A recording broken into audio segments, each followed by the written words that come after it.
So, the empirical truth. I'll address you specifically since that's what you'd prefer, rather than talking to the audience, which I take to be what I'm supposed to be doing, making videos, but that's fine. First, when I made my video, I explicitly said that I was going to use that video as, quote, a catch-all because I've had several people make similar criticisms. That's my quote. So you might not have preferred that I did that, but I was very clear what I was going to do. I set out in the very beginning saying, this is what I'm going to do. And so you can complain that I did it, but I find it odd that you feel confused by that. Like you're thinking, what's going on here? Who's he talking to? When I was explicit in the very beginning about what I said. You said that you watched my video, but you don't think I watched yours. I watched your video. I addressed it. Now I'll go back and I'll address all the things that you said in this last video. But yeah, I mean, I said that. I told you I was going to do that. You might not like it, but it's strange to me that you got confused.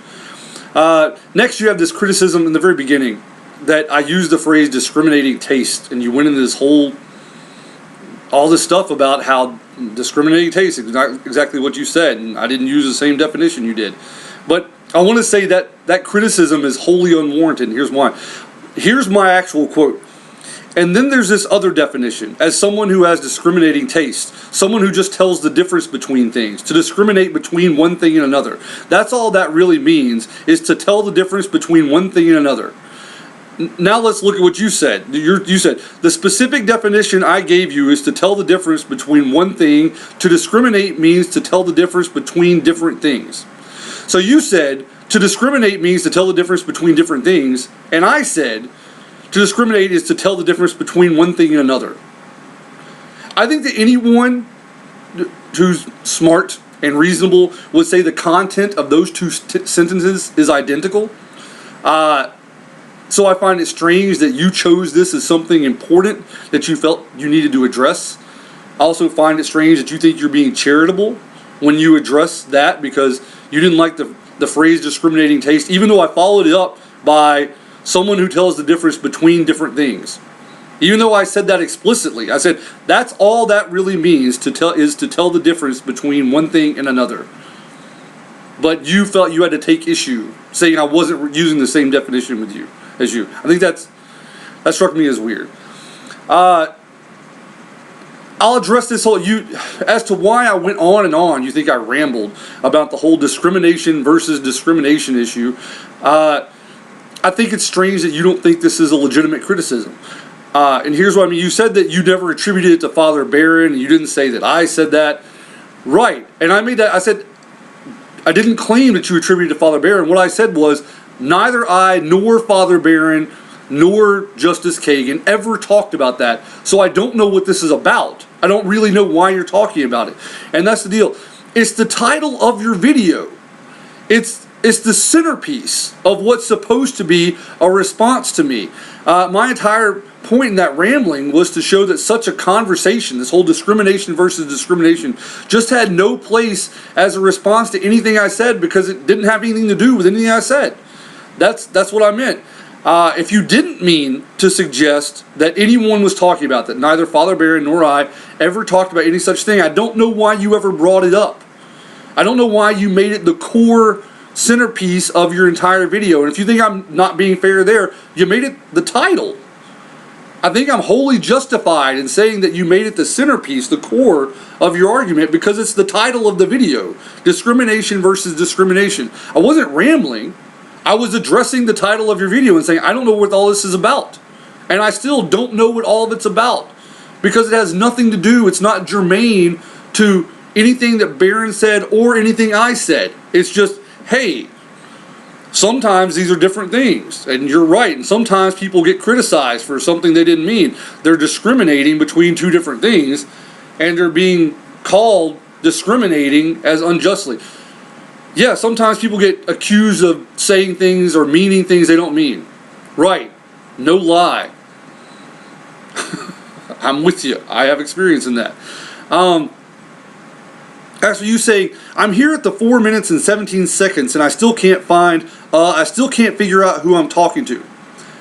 I guess I'm talking to the guy who made a response to my video entitled it Discrimination versus Discrimination, when that subject matter has nothing to do with the issues in hand. So, again, I mean, you brought this up several times. I'm not talking to you, and you don't know. You feel like I didn't watch your video. I watched it. And I read the title, and I don't know what that has to do with anything. That's why I addressed that, and that's why I addressed it at length, because I found it so strange, and I felt, well, it's the title of this video. I'd better address it. I was trying to take you seriously. I was not.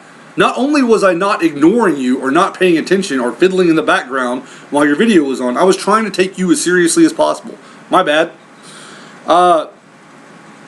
So next, you want to say that when you're attempting to support your assertion that laws are all based in morality, you have this idea that we can look at politicians when they get up in front of the public and use moral language to build support for some particular piece of legislation. And I want to say that's weird. I would take it as widely recognized that politicians often are not wholly truthful as to the reasons behind their actions. Those aren't actually the things that are supporting the laws. The fact that they might tell people that they mean this, sure, it's for the children, of course, and children, we should save the children. We have a moral imperative to save the children. But that's not really what they're doing, and it's not what most people think they're doing. You know, I mean, it would be pretty absurd. There's a lot of people who say that we have a sort of moral imperative to get Obama out of office as soon as possible because he's a commie and an atheist and a Muslim at the same time. Somehow you're a Muslim atheist, which is bizarre.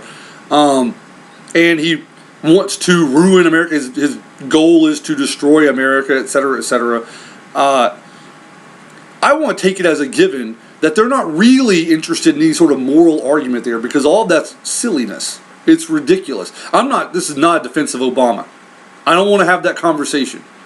I'm saying that holding up politicians as the sort of false front that they put on things in the games they play with the public, and the public knows they're playing, whether or not the public plays along, I want to find irrelevant. I want to say that those aren't the actual reasons, and we all know they're not the real reasons. It's not really all for the children, and we know that. So I think that's just weird. Further, you have this thing saying Ron Paul makes moral arguments, and then you actually say, this is funny because, I mean, you say other things, but you say makes moral arguments, and those arguments are based upon the Constitution.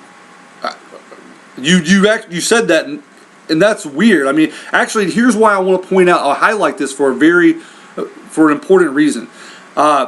If Paul's argument is that we must or must not do something because it's a hard rule that's spelled out in the Constitution, this is exactly an example of where non-moral, strictly legal reasoning is being used, right? So we're not saying we should do something or not do something because it's right or because it's good. Rather, the justification for the fact is that that rule is codified in the Constitution, and the rules that are codified in the Constitution must be followed as long as they stand. This is a perfect example of the distinction between legal and moral reasoning, and why attempting to conflate the two is fraught with so much peril. It's the reason why books and books are written on the distinction between legal and moral reasoning. It's why we have huge amounts of discussion that's based around which of these imperatives do we hold as more important, right? So if we have, what are obligations in terms of laws and what are our obligations in terms of morals? It's precisely because they contrast and they conflict so often, because law is not based in morality. Because if it were, then there wouldn't be this incessant conflict between the two. But there is. And the fact that there is an incessant conflict between the two should be your first indication that one is not based upon the other. Because if they were based on the other, they'd be in harmony. Right? So I wanted to address that because it's so telling. It's so important. When you said that, I was like, man, how does he not see? How does he not understand? This is exactly the issue. This is where he should just fall right in line, but you don't, and I don't know what to say about that. But it's a really good example of what I would point out. So then you have this idea. You say that I misrepresented you, and I strawmanned your position by arguing that moral law and legal law are the same thing. You turn around and say that if a law is not based in moral argument, then it's an illegitimate law. So maybe I left out the word good in law, and that, if you want to say that makes it a straw man, because I didn't say good law and moral law is the same thing, you want to say they're based upon, and I don't know if I say that this is I don't know if you want to use something like supervenience. I don't really know what you mean here, because I become worried that we're not using language in the same way. And it might be because I have this academic background, because my PhD work is in philosophy. I've done a lot of legal philosophy. Maybe that's the problem, that I'm using a certain kind of language, and you are using some other kind of language. You're using similar words to mean different things, and I recognize that, right? I mean, we get caught up in sort of the jargon of whatever field that we're in. So maybe I'm sort of using these words in a specialized way and you're not, but it's weird, and I don't really know what to do about that. But here, I'll rephrase. It's transparently untrue that moral law and good legal laws are the same thing. Right? How's that? Are you happy now? Did I get rid of the straw man? That you put in the word good? So they're not, the good laws reflect moral laws. Is that a more accurate presentation of your position? I mean, I think that's your position. It seems to be the kind of thing that you're saying over and over. Yeah, and I think that's not only untrue, it's obviously. So, you bring up the traffic laws and thing, and man, I just have no desire to go into all this, because it seems so silly. It's like pointing to a red fire truck and saying that's not red. And I'm going, that's exactly what red is. And you say, no, it's not red, it's blue. I mean, yeah, I get that you disagreed with me, and it doesn't change the fact that you're mistaken here, and I've already explained why. Maybe you should look up like prudential versus moral imperatives. They're not the same thing, and if you think they're the same thing, that just shows a lack of understanding on your part, and you don't do this stuff. Okay, so you don't do ethics, so you're unaware that this is a sort of standard distinction, and you don't understand. Maybe you think that all oughts, I ought to do X, that all oughts are similar, and they're not. You know, there's different kinds of oughts. There's different kinds of imperatives, and maybe you don't know that. So I would just say look that up. I guess I don't have a big desire to sit here and spend 45 minutes explaining the distinction, but it should be fairly simple. I do want to say you never posted a link to the book that you said that you'd post that says that all just law is based upon moral consensus. That's what you said. I'll take that on right now, and I think you're going to be unhappy with this, because watch this. We have a lot of polls, and it seems clear that the moral consensus is that gays should be allowed to marry. Right? This is definitely over 50%, so I don't know what you want to say. Who determines what consensus is? 50, 51, whatever it is, it's over 51%. So I think that seems to be consensus, and the consensus is that it's perfectly moral for gays to marry. I'm guessing you don't think that means that it's okay for gays to marry, that you still think it's immoral. So the idea that laws, good law, just law, should be based on moral consensus is probably not something you actually agree with. Because you probably don't think that moral consensus matters that much. So whatever just law is can't reflect moral consensus, because moral consensus, right? Who cares what the consensus is? Right and wrong is whatever it is. So maybe you want to say that all just law is based upon what is and isn't moral. And then I want to say this is exactly where we get into the problem of who determines what is and isn't moral. And I'm not saying that things are relative. I'm not arguing anything like that. I'm saying that you can completely believe that there are objective moral facts in the world and disagree about what those facts are with someone else. And yet we still have to have laws about how we get along with each other, how we work together. And it can't merely be consensus, because consensus varies, and you probably don't want it to be on consensus. And in fact, we tend to think that laws should do things like protect the minority. I mean, it gets very complicated. There's a lot going on here. But I want to say that it's just not true, and there's a whole host of reasons of why it's not true. And you're unaware of that, and that's fine. You think you're upset because I haven't convinced you, right, that you're mistaken about moral law being grounding civil law. And I guess I just want to say I'm not really worried about that. I don't see myself as saying anything controversial in that first video. Rather, I just thought of myself as sort of reminding people of what I expected them already to know.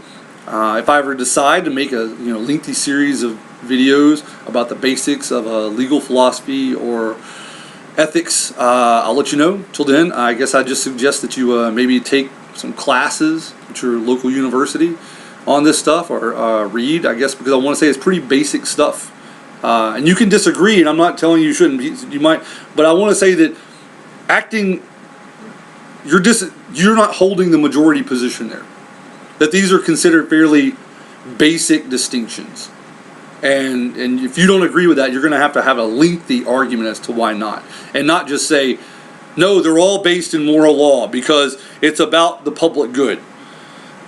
I don't have another half hour to unpack public good and why that's a really complicated concept and how it's reflected in our laws. But there's a lot to go on there. And it's just not as simple as having these sort of brute statements.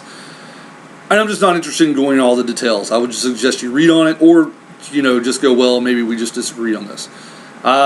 So, yeah, that's basically it. I hope that you no longer have some sort of idea that I have ignored you and I'm talking past you. I'm addressing you specifically. I'm not straw-manning you. If you think I got something wrong, I try to use quotes. If you think I'm straw-manning you, point out something else and I'll address it again. Yeah, so that's it. Thanks for apologizing. I appreciated that. Take care.